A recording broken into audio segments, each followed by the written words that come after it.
আমি 15 বছর ধরে দোকানদারি করি। এই পাশে আসছি, মনে করেন যে আগে আসছিলাম গ্রাম দেশে, এখনকার ঢাকা শহরে আইছি দোকানদারি করার লিগে। নদী ভাঙা মানুষ, বাড়ি ঘর নাই, সব নদী ভেঙে নিয়ে গেছে, পরে ঢাকা শহরে এরে এই দোকানদারি করতে বেচা কিনি একশম হয়, আরেকশম হয় না, এমন আছে 1000, এমন আছে 500, এমন আছে 2000। মাসে কি হবো, ঘর ভাড়া দেওয়ার লাগে 6000 টাকা, খাওয়ান আছে, খরচ আছে, পোলাপানা খাওয়ান দেওয়ার লাগে। না এই করবো কি আর জড়াই করবো কি।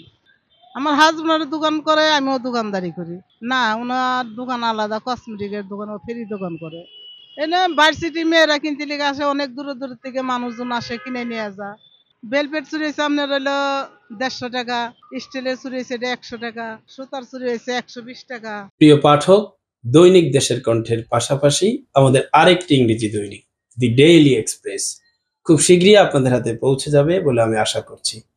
আমার দৃঢ় বিশ্বাস সব সময়ের মতো আপনারা আমাদের পাশেই থাকবেন। রেশমি চুরি হয়েছে 50 টাকা, খাস কাটা রয়েছে 60 টাকা। কত এটা তো আর হিসাব করুন জানা বাবা। এখনকার মনে করুন যে কেউ 2 মুঠ নেয়, কেউ 3 মুঠ নেয়, কেউ 4 মুঠ নেয়, কেউ 1 ডজন নেয়, যার যেরকম রুচি সে সেরকম নেয়। দোকানে বেশি বেচা কিনা আমার ফুটপাতে আমি তো বেচা কিনা একটু কমিয়া হয়। প্রেম দিবস আর অনেক অনেক দিবস আছে, সঙ্গে বেচা কিনি ভালো হবে। সবথেকে শুক্রবার একটু ভালো বেচা কিনি হয়। দোকানে মনে করেন যে ওখানে মার্কেটের ভাড়া দেওয়ার লাগে, আমরা তো আর ভাড়া দেওয়ার লাগে, আমার সেল একটু কম দিই। সেমি চুরি, একই চুরি। এটা আমাদের মহাজন আছে, আমার মহাজনে দিয়ে যায়। না, রাত্রে কিনতে নিয়ে যায় তো রিস্কাতে নিয়ে যায়, এবার রিস্কাতে নিয়ে আসি। আমার ছেলে 3টা, 1 মেয়ে। ছেলেরা বিয়া শাদী করছে, হেগর করে রাখা, পোলাফানা করে রাখা, আমার দামি করে খাই।